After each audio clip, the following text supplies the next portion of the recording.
Hi hello అందరికీ నమస్కారం అండి. Welcome to talks with me. ఇవాల్టి వీడియోలో 7,000 శాలరీ వచ్చేవాళ్ళు ఏ విధంగా బడ్జెట్ ప్లాన్ వేసుకుంటే మనం ఎంత మనీని సేవ్ చేయొచ్చో, అలాగే మన దగ్గర మనీ లేకపోతే ఏ విధమైన సమస్యలు మనం ఎదుర్కోవాల్సి వస్తుందో ఈ వీడియోలో అయితే చూసేద్దామండి. దానికంటే ముందు ఈ ఛానల్ని ఎవరైనా ఫస్ట్ టైం చూస్తున్నట్లయితే ప్లీజ్ సబ్స్క్రైబ్ చేసుకోండి. అలాగే పక్కనే ఉన్న బెల్ ఐకాన్ క్లిక్ చేస్తే దాంట్లో ఆల్ అనే సింబల్ ఉంటుంది. దాన్ని ప్రెస్ చేయడం వల్ల నేను చేసిన ప్రతి వీడియో మీకు నోటిఫికేషన్ రూపంలో మీ ముందుకు వస్తుందండి. ముందైతే మనం కొంచెం మనీ గురించి అయితే మాట్లాడుకుందాము. మనకి శాలరీ వస్తుంది కదా అని, లేదా మన దగ్గర మనీ ఉంది కదా అని, అది పెద్ద శాలరీ కావచ్చు, చిన్న శాలరీ కావచ్చు, అలాగే మనీ ఎక్కువ ఉండొచ్చు, తక్కువ ఉండొచ్చు. ఉన్నప్పుడు మనీని మనం ఇష్టం వచ్చినట్లు ఖర్చు పెట్టేసామనుకోండి, ఇష్టం వచ్చినట్లే కాదు, అయిన దానికి కాని దానికి, అవసరం ఉన్న చోట అవసరం లేని చోట ఖర్చు పెట్టేసామనుకోండి, నిజంగా మనకి మనీ అవసరమైనప్పుడు చాలా ఇబ్బందులు పడతామండి. ఇప్పుడు మన దగ్గర 1,000 రూపాయలు ఉన్నాయి అనుకోండి, వాటిని మనం ఖర్చు పెట్టేసాం. అంటే వచ్చే నెలలో వస్తాయి కదా ఎలాగా అని చెప్పి ఈ నెలలో మనం ఖర్చు పెట్టేసాం. ఉదాహరణకు చెప్తున్నానండి. అవి వచ్చే నెలలో రాలేదు, ఏదో కారణం చేత వచ్చే నెలలో మనకు రావాల్సిన 1,000 రూపాయలు అయితే రాలేదు, లేదా కొంచెం లేట్ అయ్యింది. ఈలోపు మనకి చాలా అవసరం అండి ఆ 1,000 రూపాయలు. అంత అవసరం ఉన్నప్పుడు ఏం చేస్తామండి, గమ్మున ఎవరో ఒకరినైతే ఖచ్చితంగా అడుగుతాం వెళ్ళి. అలా అడిగినప్పుడు కొంతమంది నిజంగానే వాళ్ళ దగ్గర లేక లేవని చెప్తారు.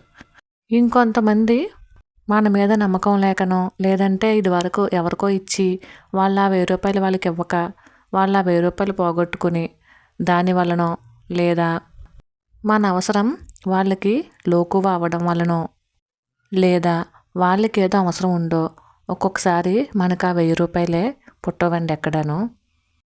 ఒక్కొక్కసారి ఎంతమందిని అడిగినా కూడా 1,000 రూపాయలు దొరకడం చాలా కష్టంగా ఉంటుంది కదా. అంటే 1,000 అనే చెప్పట్లేదండి, నేను ఉదాహరణకు 1,000 రూపాయలని చెప్తున్నాను.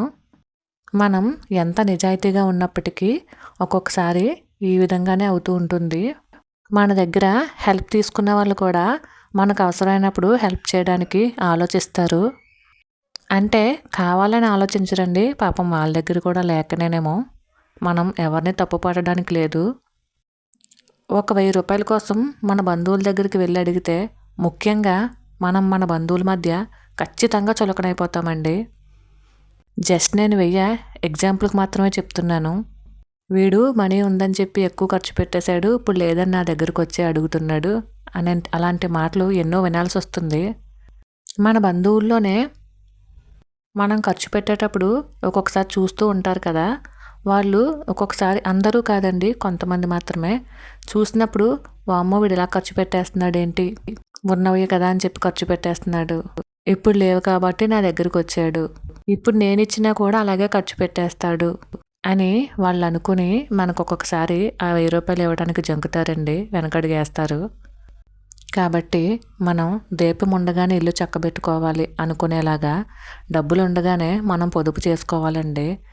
మన దగ్గర డబ్బులు లేనప్పుడు ఎవరి దగ్గరికి వెళ్ళి అడగాలన్నా తలదించుకుని అడగాల్సి వస్తుంది.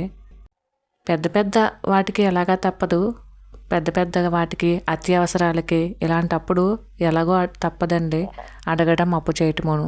కానీ చిన్న చిన్న వాటికి, చిన్న చిన్న విషయాలకి అప్పు చేయటం లేదా వేరే వారిని అడగటం అస్సలు బాగోదండి. ఎందుకంటే మన అవసరం ఖచ్చితంగా అవతల వారికి లోకువే అవుతుంది. ఇది అందరినీ అనటం లేదండి, కొంతమందిని మాత్రమే. ఏమిటి సోది అని అనుకోకండి, ఎందుకంటే మనుషులు ఇలా కూడా ఉంటారా అని తెలియని వాళ్ళకి తెలియజెప్పడమేనండి నా ఉద్దేశం. అసలు ఈ ప్రపంచం మొత్తం కూడా డబ్బుతోనే నడుస్తుందండి. మనం అడుగు తీసి అడుగు బయట పెట్టాలంటే కంపల్సరీ డబ్బే కావాలి. మనలో చాలామంది తినడానికి కూడా ఆలోచించాలా అని అనుకుంటారు, కానీ తినడానికి ఆలోచించిన అవసరం లేదండి, ఖర్చు పెట్టడానికైతే కంపల్సరీ ఆలోచించాలి. అందులోకి మధ్యతరగతి వ్యక్తి అయితే ఖచ్చితంగా ఆలోచించాలండి ఖర్చు పెట్టడానికి. 7,000 శాలరీ వచ్చేవాళ్ళు ఖచ్చితంగా ఇన్కమ్ పెంచుకోవడానికి అయితే ట్రై చేయాలండి. 7,000 అనే కాదు, మన అవసరాలకు తగ్గట్టు మనమైతే ఇన్కమ్‌ని పెంచుకోవడానికి ట్రై చేయాలి. అది కొంచెం కష్టమేనండి, కానీ ట్రై చేయాలండి. ఎందుకంటే ఇన్కమ్ పెంచుకోవటం ఈ పోటీ ప్రపంచంలో ఆషామాషీ ఏం కాదు. చాలా కష్టపడాలి. కష్టపడితేనే కానీ మన ఇన్కమ్ అయితే పెరగదు. అలాగే ఉన్న ఇన్కమ్‌ని పొదుపు చేసుకోవడానికి కూడా చాలా అంటే చాలా కష్టపడాలండి. ఖర్చు చేయడం ఏముందండి, అడుగు తీసి అడుగేసేటప్పుడు ఖర్చు పెట్టేయచ్చు. మన ఖర్చులకు తగ్గట్టు ఆదాయాన్ని పెంచుకోవడానికే ట్రై చేయాలండి. అలానే ఖర్చులను అధిగమిస్తూ పొదుపును కూడా పెంచుకోవడానికే ట్రై చేయాలి. ఇది చెప్పడం ఈజీగానే ఉంటుంది, కానీ చేయడం చాలా కష్టమండి. కానీ ట్రై చేయాలి. ఇప్పుడైతే 7,000 శాలరీ వచ్చేవాళ్ళు ఏ విధంగా బడ్జెట్ ప్లానింగ్ వేసుకుంటే ఎంత మిగులుతుందనేది ఇప్పుడు చూసేద్దాము. ఇది ఒక చిన్న ఐడియా మాత్రమేనండి. 7,000 వచ్చే వాళ్ళకి బడ్జెట్ ప్లానింగ్ అనేది 7,000 కాదండి. మనకి నెలకి ఎంత ఖర్చు అవుతుంది, మనకి శాలరీ ఎంత వస్తుంది, మన ఖర్చులు ఎంత అవుతున్నాయి, మనం ఎంత పొదుపు చేస్తున్నాము, ఎంత ఆదా చేస్తున్నాం అనేది ప్రతి ఒక్కళ్ళు కూడా ఒక బడ్జెట్ వేసుకుంటే మనకే తెలుస్తుందండి. పొదుపు ఎక్కడ చేయాలనేది, ఖర్చు ఎక్కడ తగ్గించాలనేది. ఈ 7,000 బడ్జెట్ ప్లానింగ్ అనేది నాదొక చిన్న సలహా మాత్రమేనండి. పాటించే వాళ్ళు పాటించవచ్చు, లేదంటే లేదండి. అంటే అందరి ఖర్చులు ఒకే విధంగా అయితే ఉండవు కదా. జస్ట్ ఇదొక సలహా మాత్రమే. నేనైతే సేవింగ్స్కి అయితే 800 వేసానండి. శాలరీ పడగానే ఖచ్చితంగా సేవింగ్స్ ముందే తీసేయాలండి. తర్వాత తీద్దామంటే అవ్వదు. తర్వాత రెంట్ వచ్చి 1,000 రూపాయలు అయితే వేశాను. కిరాణా సరుకులు వచ్చి 2,000 వేశానండి. అంటే అందరికీ ఇలాగే ఉండాలని లేదు, జస్ట్ నాదొక ఐడియా మాత్రమే. మీ అందరికీ అర్థం అవ్వాలని చెప్పి వేశానండి.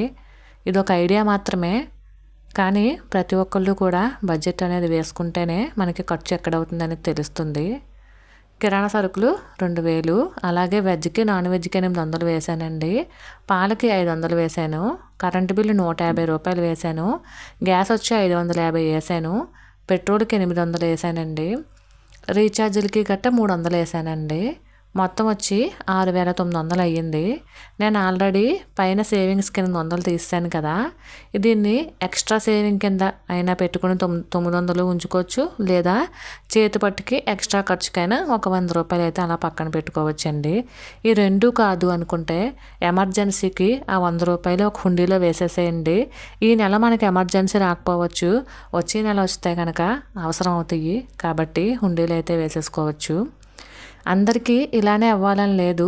వారి ఖర్చులకు తగ్గట్టు వాళ్ళైతే బడ్జెట్ వేసుకొని పొదుపు అయితే చేసుకోవచ్చండి. నేను ఒక ఉదాహరణకు మాత్రమే వేశానండి. బడ్జెట్ అనేది ఒక చిన్న ఫ్యామిలీ గడవడానికి మాత్రమే ఉపయోగపడుతుందండి బడ్జెట్ అనేది. ఇప్పుడు ఇందులో కొంచెం మందికి రెంట్లు ఉండవు కదా, అలాంటప్పుడు ఆ రెంట్లు కూడా సేవ్ చేసుకోవచ్చు. ఇప్పుడు వేసి 7,000 బడ్జెట్ ఏంటంటే సింగిల్స్ ఉంటారు కదా, అంటే అప్పుడే జాబ్ వచ్చిన వాళ్ళు ఉంటారు కదా, అంటే ఇంకా బాధ్యతలు అవి తీసుకోలేని వాళ్ళు ఉంటారు కదా, వాళ్ళకి కనుక 7,000 శాలరీ వస్తే 4,000 అయితే ఖచ్చితంగా పక్కన పెట్టేసేయండి. 3,000 మీరు వాడుకోండి. ఈ 4,000ని చీటీ కట్టుకోవచ్చు, లేదంటే ఇంకా 4,000ని 4 విధాలుగా మనమైతే ఆదాయ మార్గాన్ని పెంచుకునే విధానాన్ని అయితే ఇప్పుడు నేను మీకైతే చూపిస్తాను. ఖచ్చితంగా అయితే బాధ్యతలు ఇంకా లేనివారు 4,000 అయితే సేవ్ చేయొచ్చండి. ఈ 3,000 కూడా మీరు అంటే ఫుడ్కే ఖర్చు పెట్టుకుంటారో, లేదంటే ఇంకా మీ ఇతర ఖర్చులు ఉంటాయి కదా, వాటిని అయితే ఖర్చు పెట్టుకోవచ్చు. అలాగే ఈ 4,000ని మనం 4 రకాలుగా ఇన్వెస్ట్మెంట్ చేయొచ్చండి. ఇది నాదొక ఐడియా మాత్రమే, చేయడం చేయకపోవడం మీ ఇష్టం.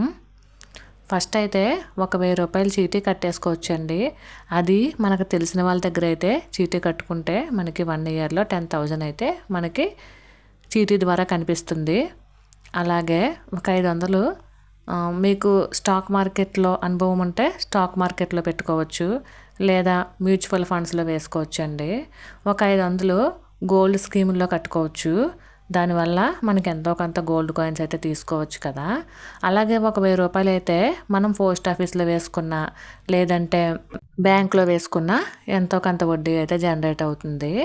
ఇంకొక 1000 రూపాయలు ఎమర్జెన్సీ కింద అంటే మనకు అత్యవసరం వచ్చినప్పుడు ఉంటుందని ఒక హుండీలో అయితే వేసుకుంటే ఒక 1000 రూపాయలు అత్యవసరానికి ఉపయోగపడుతుందండి.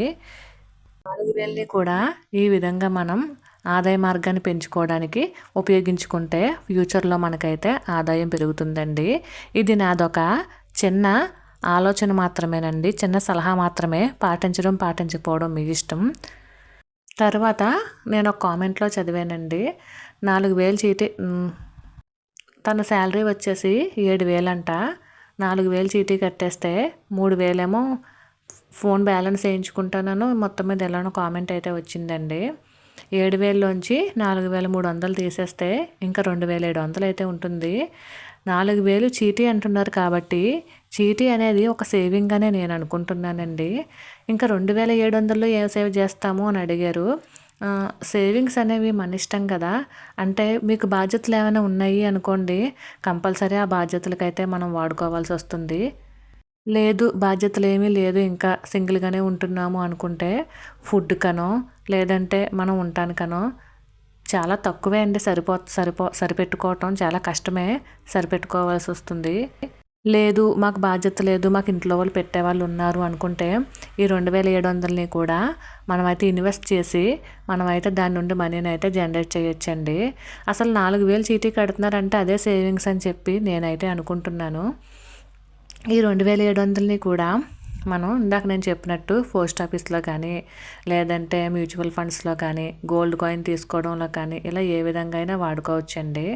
అంటే 1500 ఒక దాంట్లో పెట్టచ్చు, లేదా 1200 ఒక దాంట్లో పెట్టచ్చు, ఎక్కడైనా పెట్టుకోవచ్చు. 2700 అంటే మ్యూచువల్ ఫండ్స్లో కానీ పోస్ట్ ఆఫీస్లో కానీ లేదంటే స్టాక్ మార్కెట్ అనుభవం ఉంటే స్టాక్ మార్కెట్లో కానీ ఈ విధంగా అయితే మనం తక్కువ అమౌంట్లో పెట్టుకుంటే మనకి ఒక ఆదాయ మార్గం పెరిగినట్టు ఉంటుంది కదా. లేదు మాకు అవసరం అయితే అంటే ఇంట్లోకి అవసరం పడుతుంది అనుకుంటే 2000 వరకు ఖర్చు పెట్టుకుని 700 సేవ్ చేసుకోగలగాలి. లేదు మాకు 2500 ఖర్చు అవుతుందంటే కనీసం ఆ 200నైనా సేవ్ చేసుకోగలిగితే మనకైతే అసలు ఇంతవరకు ఏ సేవింగ్స్ లేవు అనుకునే కన్నా నెలకి 200 సేవింగ్స్ అయితే చేసుకోవచ్చు కదా. మీకు అర్థమైందని అనుకుంటున్నాను. మరి అయితే ఇదేనండి వాళ్ళ video. Please like, share and subscribe. మరి అయితే ఉంటానండి. Bye. Thank you for watching.